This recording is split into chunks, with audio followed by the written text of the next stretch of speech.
The year of 1066 is chiefly remembered for the iconic and decisive Battle of Hastings, in which William, Duke of Normandy, triumphed over the newly crowned English King Harold Godwinson, setting the stage for his Norman conquest of England.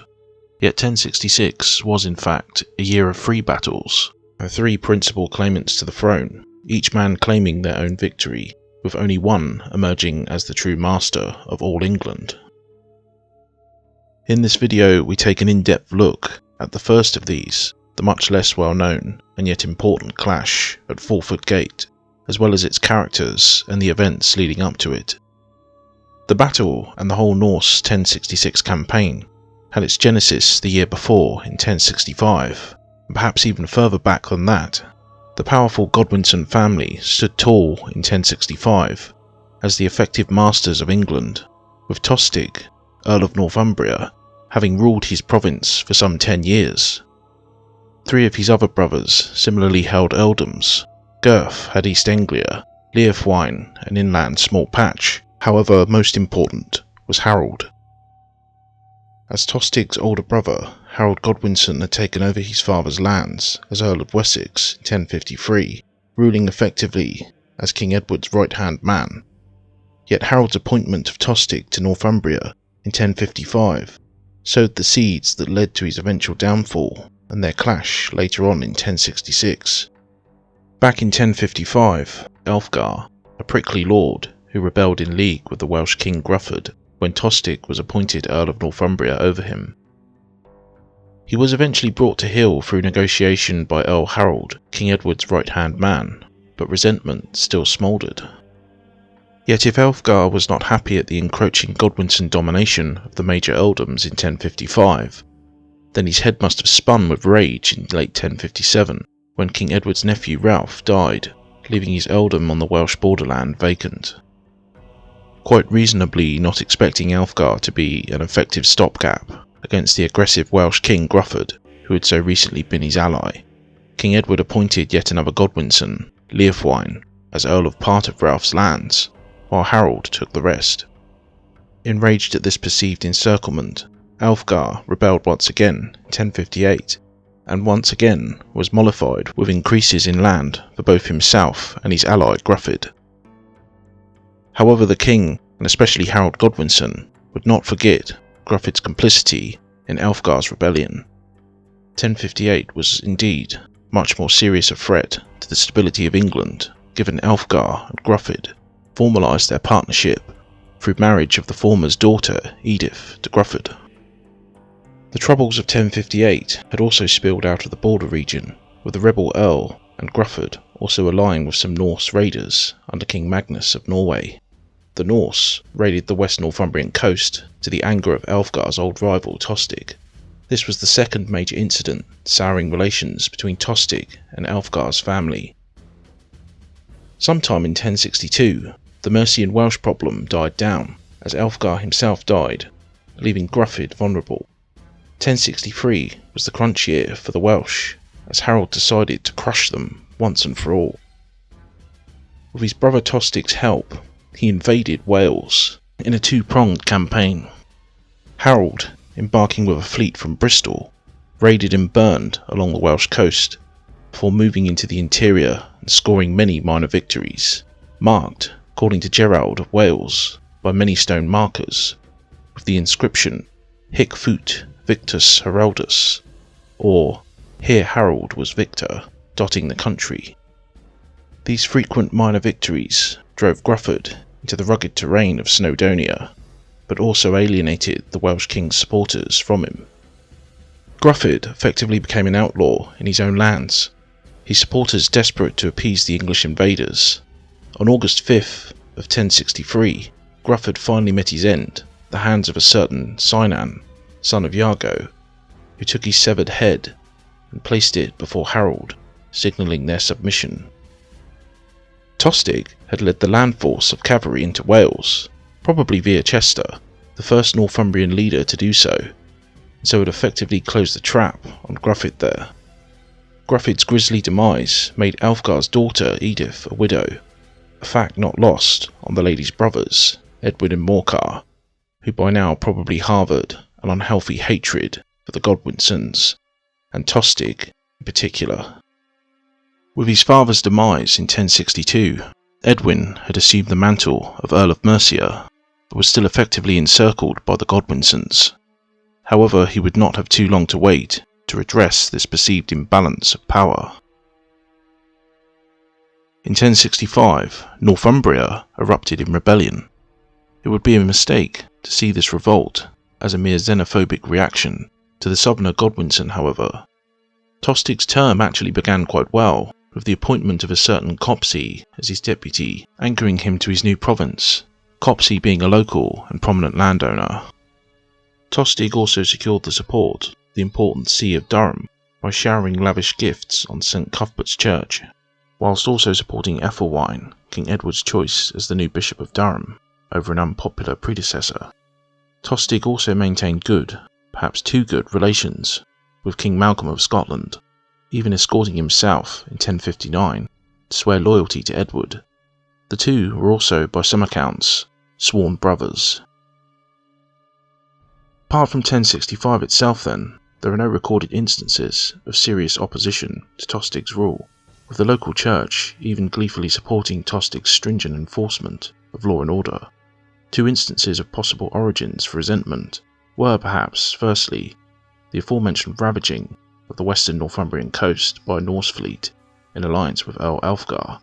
Second, and more seriously, was King Malcolm's raids into Northumbria during Tostig's 1061 absence on pilgrimage to Rome. That Tostig was sloppy in responding and gave no real retribution for his sworn brother's attack did much to lower his reputation with his own people there. Tostig's political murders of leading men and his sister Queen Edith's murder of Gospatrick, another leading man, at King Edward's court in 1064 before that, was later used as a justification for the rebellion, though the true spark of the rising was Tostig's tax policy. Previously, Northumbria had been obliged to pay about half the tax as the rest of the kingdom.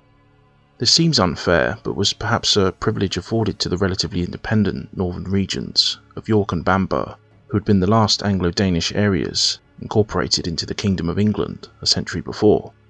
It may also be because the earldom itself was not as rich as its southern counterparts, hence its lesser obligation. Another factor could have been Tostig's relationship to King Edward. Since revenue to the king would be increased, and around a third of the taxes went to the earl, Tostig too was set to gain substantially from such a rise. Given his stricter enforcement of law and order, as well as his probable expenses incurred during his participation in the Welsh campaign of 1063, such an influx into his own coffers was perhaps welcome. Whatever the reason, Tostig evidently saw the imbalance and intended to right it by effectively doubling Northumbria's taxes. Then as now, a tax hike was deeply unpopular, and three local thanes emerged as the principal leaders of the revolt: Gamelbearn, Dunstan, and Gluniarn, all large landowners. Sources also indicate Tostig vigorously enforced this new rate through forced payments and even killings, which made a revolt all but inevitable. It all began when Tostig removed south to deal with some business at the king's court. The earl remained on to hunt with the king in Wiltshire, which provided ample time for the rebels to strike. On October 3rd, 1065, the thanes of Yorkshire and the rest of Northumbria descended on York itself, quickly taking over the city, murdering Tostig's officials and housecarls, whilst seizing much of the treasury there. Following this initial bloodbath, the rebels considered how to legitimise their rising and found sympathetic ears in the Earl Edwin and his younger brother Morcar. The Mercian sons of Earl Alfgar had their own personal motive for wanting Tostig deposed, given the Godwinsons' rivalry with their father that began with Tostig's promotion over him in 1055 to begin with. The rebels now called on Morcar to be their earl and to remove the hated tax. This may seem strange on face value that the Northumbrians would elect another outsider as their earl, but in fact it was likely a calculated move designed to appease the probable significant opposition anticipated to their outlawing of Tostig. By allying themselves with the second most powerful family in the land, they hoped to leverage greater support for their revolt than they could ever get with a Northumbrian candidate. They were right to be nervous. Tostig was a favourite of King Edward and Queen Edith, his sister. His brothers also ruled most of England, and his elder brother Harold was second only to the king in power. Nevertheless, the rebels advanced south, meeting up with Edwin, who was supported with his full force and some Welsh allies at Northampton. Soon after, Earl Harold arrived, but alone and with the obvious intention to talk, not to fight. Though it is likely that Tostig enjoyed great support to begin with, as Harold talked at length with the men of Northumbria, it became clear that they would in no uncertain terms accept Tostig back as their earl. At a later council of Oxford, Harold made one of the most important, perhaps surprising decisions of his entire life. Despite his initial support for his brother, he recommended that the king give in to the rebel demands, or prepare for a civil war which would leave England fatally weakened, with the threat of invasion looming. King Edward notably was willing to use force to restore his favourite, but Harold was not.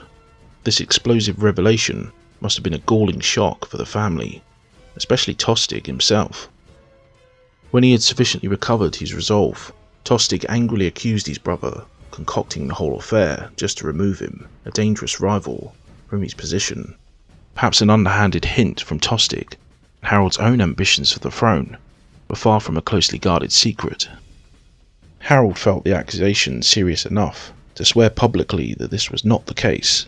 The incident, though, split the Godwinson family in two. Queen Edith and King Edward staunchly supported Tostig. Guyfer, the family matriarch, was grieved at her son's eventual banishment. It's possible Gurth was closer to Tostig, having accompanied him and his father to Flanders in 1051 during the family's exile, though Leofwine seems more neutral. Both younger brothers ultimately appeared to have accepted their brother's decision, as both loyally served him, even to their deaths at Hastings. King Edward, impotent to control events, finally consented and sent Harold back to Northampton to confirm that Morcar was now Earl of Northumbria. The rebels were pardoned and the hated tax was removed. Tostig, unwilling to accept the king's endorsement of this settlement, was sent into exile as punishment. He gathered up his wife, retinue, including some loyal thanes, and sailed angrily to the court of his brother-in-law Count Baldwin of Flanders. The whole series of events clearly had a debilitating effect on King Edward as his health began to sharply decline thereafter. With his troublesome brother removed, the way was now clear for Earl Harold's succession to the throne of England. This was not because Tostig was any serious alternative contender, though he was King Edward's favourite. Edwin and Morcar would have been serious obstacles to Harold's succession, and would never have supported him if he had stood firm behind his brother as Earl of Northumbria. Harold sealed this new political alliance with a marriage, taking Edwin and Morcar's sister, the widow of the defeated Welsh king Grufford, as his bride. Now the brothers had a vested interest in defending their new brother-in-law's kingship. Harold was elected king with Edwin and Morcar's full support on January 5th, 1066, and was crowned in Westminster Abbey, near the final resting place of his predecessor, King Edward, the very next day. Harold, it seems, still had some more convincing to do, as the only slight rumblings upon his accession came from the Northumbrian region. Perhaps they thought that now he wore the crown, that his unpopular brother Tostig would be restored to influence and exact his revenge. Harold travelled north to York to placate these fears, perhaps formally marrying Edith as promised, making the Mercian lady Queen of England. It was in May that Tostig first emerged again in England, attacking the Isle of Wight and raiding along the south coast, reaching Sandwich. However, support for the exiled Earl was not strong, and King Harold mustered a force and marched to meet him, causing his brother to withdraw. Tostig instead chose to sail northwards, perhaps in an attempt to muster more support in his former earldom, and eventually found himself in Lincolnshire. It was here that the first clash with his old foes occurred. Edwin and Morcar had enthusiastically mustered a response, and drove their hated rival from the region. Yet, if they thought they had seen the last of Tostig, they were wrong, as he still had a powerful card left up his sleeve. At some point during the year, probably the early summer, Tostig had travelled widely, sending messages, and even having audiences by some accounts, with Duke William of Normandy, who was himself preparing his own invasion in northern France, Sweyn Estrithson, King of Denmark, and most notably Harald Sigurdsson, King of Norway. After some persuasion, it was the latter whom Tostig convinced to aid his restoration as Earl of Northumbria. He assured the great Norse king that he would receive ample support in his own lands, embellishing the truth by claiming his brother was unpopular in the country. Tostig furthermore pointed out that Harald II had a claim to England, though in truth he merely had a flimsy claim deriving from the agreement made between his dead nephew Magnus and King Harthacnut, Canute the Great's son, dating back to 1036, when both men agreed to accept each other as their heirs. In any case, Hardrada was an experienced military man, having served long years abroad in the service of the Eastern Roman Emperor as a member of the famed Varangian Guard. The Norse king had even fought, was supposedly wounded in his first battle alongside his brother at the Battle of Stiklestad at age just 15, 1030. At 6'6" and fighting under the raven banner of his ancestors, Tostig must have felt smug that he had found the perfect man for the job of humiliating his treacherous brother, taking from him the kingship, just as Harold had helped to take away his earldom. Hardrada agreed to rendezvous with Tostig sometime in July or August of that year at the Humber estuary. At the end of August 1066, Harold of Norway embarked from his homeland, using the same northerly winds that kept Duke William in port, his fleet consisting of perhaps 300 dragon-headed ships, and his army an impressive 12,000 or so Norsemen. Hardrada's fleet stopped off at the Orkneys and Shetlands before heading south. The Norse first made landfall at Cleveland, where they raided and gutted Scarborough, either killing or enslaving its inhabitants. They easily brushed off the various small local forces sent against them, including a more sizable contingent sent by the Earls Morcar and Edwin at Holderness. Following this, the Norse fleet finally entered the Humber estuary, where, as agreed, Tostig joined Hardrada with his remaining ships and Flemish mercenaries. They then proceeded to Rickel, where they anchored their ships, which were guarded by Olaf and Eystein Ori. Making their way inland with around half their full force, around 6,000 men, Hardrada and Tostig headed towards York via two roads that snaked apart and converged at a place called Water Fulford. It was here that Harold noticed some activity ahead. It was Edwin and Morcar, and they had formed their own men up at a defensive stance near Fulford Gate, around half a mile from York itself. The date was September 20th, 1066. The English army was around the same size as Hardrada's, at about 6,000 men, or perhaps slightly smaller, and formed about the core of both Earls' housecarls, was the local levy or fyrd units. Morcar positioned himself on the left flank of the English line, protected by marshy ground, while the right flank, under Edwin, was anchored against the River Ouse itself. Clasping their shields together, the English awaited the Norse attack on the northern side of the Germany Beck, a small tributary of the Ouse. The tension must have been unbearable as the Beck, swollen by high tide, separated the two forces. King Harold, in overall command, placed Tostig with his own retinue of Flemish mercenaries and troops opposite Morcar, his hated rival, on the right. Hardrada himself was on the left, which arched back and away towards the Ouse, roughly opposite Edwin. This deployment is interesting and may be reflective of King Harold's greater experience, given that he knew that his much weaker right flank opposing Morcar would certainly be an enticing prospect for the Northumbrian Earl, and so it proved. Once the beck lowered sufficiently, perhaps buoyed up by his previous easy encounter with Tostig in Lincolnshire, charged at his foe, and, perhaps as expected, drove him and his men back. Meanwhile, Hardrada and his larger, more seasoned Norse contingent advanced towards Edwin, and his numerically inferior Mercians, driving them back from the beck, before breaking his lines with much slaughter. The remnants of Edward's shattered lines fled towards York, while King Harold calmly wheeled his men about and southwards to close up Morcar. Morcar's initial charge had seemingly carried all before it.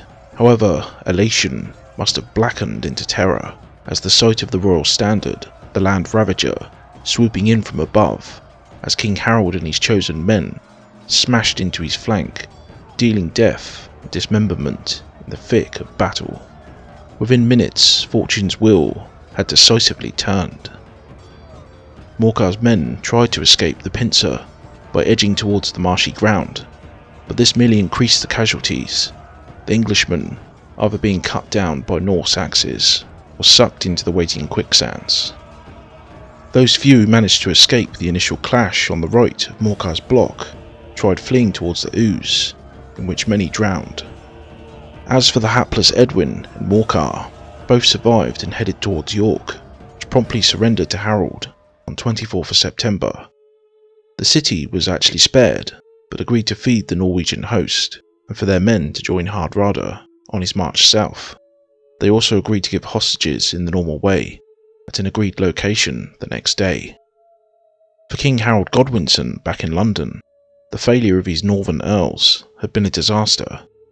He still considered the threat from William the greater of the two, but it was perhaps his distrust of the brothers, or a sense that if he wanted it done, he would have to do it himself, that caused him to begin his own preparations to meet the Norse threat head on.